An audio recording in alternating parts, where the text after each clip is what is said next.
What's up, everybody? Your guy the top. So I'm being advised over here. So you guys know that I'm shopping for a boy. I really want a boy. I want a baby boy. I want a son, a second one. So I have one boy. So I've adopted the others. Lakini sasa wangu bloodline. I want another one. At least nikuwe na maboys wawili ama maboys watatu bloodline. Unaona? So Munez, Jerry na of course Freddy wako hapa, alafu Munez anatu advise. Freddy shikilia hivi, wewe ndo msiwa videography, sasa shikilia hapo. Haya Munez, tunaambia nifanye nini? Mimi kama Munez nakupea advice.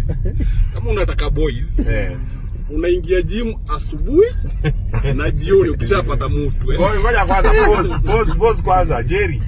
Muneza ametoka kusema pale nyuma ati mtu akitaka boy ati watu wanaendanga gym wanakuwa na mbegu za maboys. So nikamuuliza kwani mimi nimekuwa nikienda ati watu wanaendanga gym. Wako mimi nimekuwa nikienda shamba. Watu wanaendanga gym. Yake ni